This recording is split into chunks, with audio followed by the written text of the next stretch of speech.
പാണക്കാട്ടേക്ക് എത്തിയിരിക്കുകയാണ്. ആദ്യമായിട്ടാണ് ഇപ്പോൾ UDF നേതൃത്വമായി കൂടിക്കാഴ്ചയ്ക്ക് എത്തുന്നത്. തീർച്ചയായിട്ടും UDF നേതൃത്വം എന്ന നിലക്കല്ല, പാണക്കാട് തങ്ങൾ എന്ന നിലക്കാണ് ഇപ്പൊ ഇന്നിവിടെ വന്നിട്ടുള്ളത്. നമുക്കറിയാം, ഇപ്പൊ ഈ മലയോര മേഖലയിലെ 1,30,00,000 ജനങ്ങൾ അനുഭവിക്കുന്ന വിഷയം പാണക്കാട് തറവാട് എന്ന് പറയുന്നത് എല്ലാവരുടെയും അത്താണിയാണ്.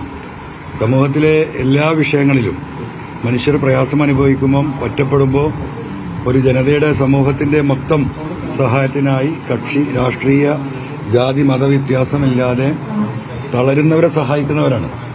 ആ നിലക്ക് പാണക്കാട് തങ്ങളെ വ്യക്തിപരമായി കണ്ട് ഈ മലയോര ജനതയുടെ അവരുടെ ഇന്നത്തെ അവസ്ഥക്ക് പാണക്കാട് തറവാടിന്റെ ബഹുമാനപ്പെട്ട തങ്ങളുടെ നേതൃത്വത്തിലുള്ള ആ മുഴുവൻ ആളുകളുടെയും ധാർമ്മിക പിന്തുണ ആവശ്യപ്പെടാൻ വേണ്ടിയിട്ടാണ് വന്നത്. പൂർണ്ണമായിട്ടും അതിനെ സഹായിക്കാൻ ഈ പറയുന്ന മലയോര മേഖലയുടെ ജനങ്ങളുടെ ഈ വിഷയങ്ങൾ അതിനുള്ള ധാർമ്മികമായ പിന്തുണയും സഹായവും അദ്ദേഹം വാഗ്ദാനം ചെയ്തിട്ടുണ്ട്. അതുദ്ദേശിച്ചാണ് വന്നത്. ആ ജനതയുടെ വികാരത്തോടൊപ്പം നിൽക്കാൻ അദ്ദേഹം ഉണ്ടാകും എന്ന് തന്നെയാണ് പറഞ്ഞിട്ടുള്ളത്. UDFുമായി ബന്ധപ്പെട്ട ഒരു കാര്യം ഇപ്പോൾ ചർച്ച ചെയ്തിട്ടില്ല. ഒരു കാര്യം ചർച്ച ചെയ്തിട്ടില്ല. ഞാൻ ജനങ്ങൾ അനുഭവിക്കുന്ന ഈ മലയോര വിഷയങ്ങൾ, വന്യമൃഗശല്യം, ഇപ്പോൾ നിയമസഭയിൽ വരാൻ പോകുന്ന ഈ നിയമ ഭേദഗതി, ആ ഭേദഗതിയെ എതിർത്ത് തോൽപ്പിക്കേണ്ടതുണ്ട്. അതിന് UDFിലെ പ്രധാന ഘടകകക്ഷി എന്ന നിലക്ക് മുസ്ലിം ലീഗ് നേതൃത്വം ആ ബില്ലിനെ എതിർക്കാനുള്ള നിലപാട് സ്വീകരിക്കണം. ഈ രണ്ട് കാര്യങ്ങളാണ് പറഞ്ഞത്. അല്ല, താങ്കൾ UDFിലേക്ക് പോകാൻ ശ്രമിക്കില്ലെങ്കിൽ UDFിന്റെ പ്രവർത്തകനായി തുടരും എന്നൊക്കെ രാവിലെ മാധ്യമങ്ങളോട് പറഞ്ഞിരുന്നല്ലോ. സ്വാഭാവികമായി അത്ര ഘട്ടത്തിൽ ആ നീക്കത്തിലേക്ക് അതിലൊന്നും ഒരു മാറ്റമില്ല. സ്വാഭാവികമായിട്ടും ഈ നാടിന് നന്മ ആഗ്രഹിക്കുന്ന എല്ലാവരും അത് പിന്തുണക്കില്ല. അത് UDF നേതൃത്വം ചേർന്ന് തീരുമാനിക്കേണ്ട വിഷയമാണ്. ഇനിയിപ്പോ കോൺഗ്രസിന്റെ ലീഡേഴ്സിനെ കാണുന്നുണ്ട്, മറ്റു ഘടകകക്ഷികളെ കാണുന്നുണ്ട്, പ്രതിപക്ഷ നേതാവിനെ കാണുന്നുണ്ട്, തിരുമേനിമാരെ കാണുന്നുണ്ട്, കർഷക സംഘടനാ നേതാക്കളെ കാണുന്നുണ്ട്. ഇതിലൊരു കോർഡിനേഷൻ ഈ വിഷയത്തിൽ ഉണ്ടാക്കുക, പിണറായി സർക്കാരിനെ താഴെ ഇറക്കുക, ഈ ഒരൊറ്റ ഉദ്ദേശമേ ഉള്ളൂ. അതാണ് ചർച്ച ചെയ്തിട്ടുള്ളത്. UDFിൽ ഞങ്ങൾ പ്രവേശിക്കണോ വേണ്ടേ എന്നതൊക്കെ UDF നേതൃത്വം ആലോചിച്ചിട്ടാണ്. സ്വാഭാവികമായിരിക്കും അത് ചർച്ച ചെയ്യട്ടെ. അപ്പോൾ ഞാനിപ്പോൾ നിലനിൽക്കുന്ന രാഷ്ട്രീയ സാഹചര്യങ്ങൾ, നിലനിൽക്കുന്ന മലയോര മേഖലയിലെ പ്രശ്നങ്ങൾ, വരാനിരിക്കുന്ന ബില്ലിന്റെ അതുകൊണ്ട് കേരളത്തിലെ ജനങ്ങൾക്കുണ്ടാകുന്ന ദുരന്തം, ഈ 3 കാര്യങ്ങളാണ് സംസാരിച്ചത്.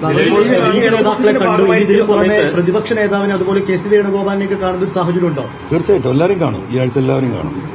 എല്ലാ പ്രധാനപ്പെട്ട ലീഡേഴ്സിനെയും അതുപോലെ തന്നെ മതസാമുദായിക നേതാക്കളെ എല്ലാവരെയും കാണുന്നുണ്ട്.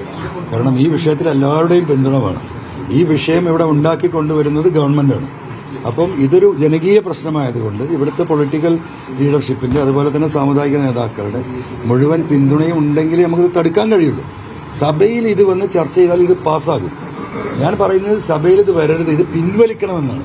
ആ പിൻവലിക്കാനുള്ള നിലപാടുണ്ടാകണമെങ്കിൽ ഇവരൊക്കെ ഒരുമിച്ച് നിൽക്കുകയും ഇതിനെതിരെ ശക്തമായ ജനരോക്ഷം ഉണ്ടാകുകയും ചെയ്തെങ്കിൽ മാത്രമേ ഒരുപക്ഷെ ഗവൺമെന്റ് അത് പരിഗണിക്കുകയുള്ളൂ.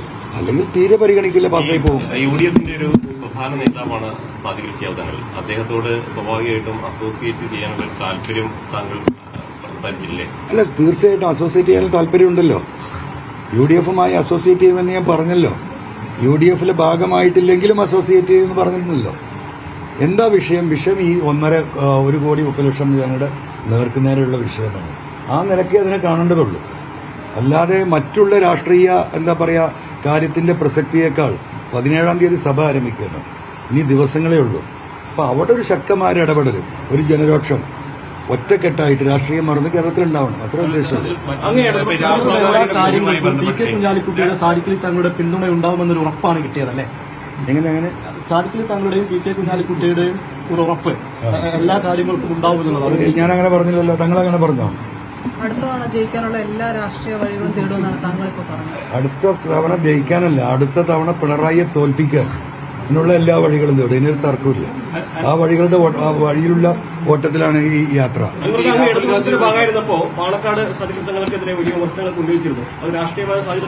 അല്ല, അതിന്റെ നേരല്ലല്ലോ. ഞാൻ പറഞ്ഞ ന്യൂസ് 18 ചെറിയ കുഴപ്പം കുറേയായിട്ട് തുടങ്ങിയല്ലോ. ഇവിടെ രാഷ്ട്രീയമല്ല പ്രശ്നം എന്ന് ആവർത്തിച്ച് പറയുമ്പോഴും താങ്കൾ രാഷ്ട്രീയമാണല്ലോ ചോദിക്കുന്നത്. ഇവിടെ ജനങ്ങൾ അനുഭവിക്കുന്ന ഒരു ദുരന്തത്തെക്കുറിച്ചാണ് സംസാരിക്കുന്നത്. അതിനെക്കുറിച്ച് വല്ലതും ഉണ്ടെങ്കിൽ ഇപ്പൊ പറയാം. ഇതിലിപ്പോ മറ്റൊരു വിഷയമുള്ളത്, ഇപ്പൊ ഈ രാഹുൽ ഗാന്ധിക്കെതിരെ മുൻപ് ആരോപണം ഉന്നയിച്ചത്, അപ്പൊ ഇപ്പൊ യുവനേതാക്കൾ പറയുന്നത് അതിൽ മാപ്പ് ചോദിക്കണം എന്നുള്ളൊരു ആവശ്യമൊക്കെയാണ്. അല്ലാതെ ഒരു കാര്യം, നമുക്ക് രാഷ്ട്രീയം പറയാൻ വേറെ സ്ഥലത്തേക്ക് പോവാം. ഞാനിവിടെ രാഷ്ട്രീയം പറയാൻ വന്നതല്ല. ഇവിടെ ഈ വിഷയങ്ങളുമായി ബന്ധപ്പെട്ട വിഷയത്തിൽ അത് പറയേണ്ട ഒരു വീടല്ല ഇത്, മനസ്സിലായില്ലേ? രാഷ്ട്രീയം നമുക്ക് ഇഷ്ടം പോലെ പറയാൻ സ്ഥലമുണ്ട്. അത് നമുക്ക് ആ സമയത്ത് പറഞ്ഞുകൊണ്ടേയിരിക്കുന്നുണ്ടല്ലോ. ഇവിടെ വന്ന വിഷയം ഇതാണ്. അതുകൊണ്ട് ഇവിടെ നമുക്ക് ചുരുക്കാം. ഇത്രയേ ഉള്ളൂ. ഇതിനു മുമ്പ് വന്നിട്ടുണ്ട്. ശിഹാബ്ദങ്ങളുടെ സമയത്ത് വന്നിട്ടുണ്ട്, കണ്ടിട്ടുണ്ട്, ബന്ധപ്പെട്ടിട്ടുണ്ട്, ഒക്കെ ഉണ്ടായിട്ട്. സാദിഖലി തങ്ങൾ അതിന് ശേഷം ആദ്യമായിട്ടുള്ള വരാം. പാണക്കാട് നടന്ന ചർച്ചയിൽ തൃപ്തനാണ്. പിന്നെ എന്താണ് ചർച്ച? വളരെ ചുരുങ്ങിയ ചർച്ചയല്ലേ. മലയോര മേഖലയിലെ വിഷയം ഏറ്റെടുക്കുക. തങ്ങളത് പഠിച്ചിരിക്കുകയാണ്, ആ പാർട്ടി അത് പഠിച്ചിരിക്കുന്നു. ഞങ്ങളതിന് പിന്തുണ നൽകും, ഞങ്ങളത് ഏറ്റെടുക്കും. മലയോര ജനതയുടെ എന്താ പറയുക, ഈ പ്രതിസന്ധികളിലും അവരുടെ കഷ്ടപ്പാടിലും ആ ജനതയെ ഞങ്ങൾ ഏറ്റെടുക്കാൻ പോകുന്നു എന്നാണ് ബഹുമാനപ്പെട്ട തങ്ങൾ പറഞ്ഞത്. അത് തന്നെയല്ലേ പിന്തുണ. ലീഗ് നേതൃത്വം ഇത് ഏറ്റെടുക്കുമ്പോൾ തൃശ്ശൂർ തൊട്ട് കാസർഗോഡ് വരെയുള്ള ഈ പറയുന്ന 5-8 ജില്ലകളിലെ മലയോര പ്രശ്നങ്ങൾ ഒരു പരിധിവരെ പരിഹരിക്കാൻ സാധിക്കും. കാരണം അവരുടെ പാർട്ടിക്ക് അത്രയും ശക്തമായ വേരോട്ടമുള്ള ജില്ലകളാണ്. ആ പാർട്ടി ഈ വിഷയം ഏറ്റെടുക്കുമ്പോൾ ഇപ്പോൾ ഇത്തരത്തിലുള്ള നിയമങ്ങൾ കൊണ്ടുവരുന്ന ഗവൺമെന്റിന് അത് പരിഗണിക്കേണ്ടി വരും. അതിലൊരു തർക്കമില്ല. അല്പം മുമ്പ് താങ്കൾ പറഞ്ഞത് UDF ശക്തിപ്പെടുത്തുമെന്നുള്ളതാണ്. UDF ശക്തിപ്പെടുത്തുമ്പോൾ താങ്കൾ ഉൾപ്പെടെയുള്ളവർ ചേർത്ത് നിർത്തിയുള്ള ശക്തിപ്പെടുത്തലായിട്ടാണോ പ്രതീക്ഷിക്കുന്നത്? അതിവിടെ നമുക്ക് പിന്നെ പറയാം. രാഷ്ട്രീയം നമുക്ക് പിന്നെ പറയാം. UDFുമായി ചേർന്ന് പ്രവർത്തിക്കാൻ തന്നെയാണ് താൻ തീരുമാനിച്ചിട്ടുള്ളത്. പക്ഷേ ഇപ്പോൾ രാഷ്ട്രീയം ചർച്ചയായിട്ടില്ല. താൻ ഇവിടെ എത്തിയത് ജനങ്ങളുടെ പ്രശ്നം ചർച്ച ചെയ്യാൻ വേണ്ടിയാണ്.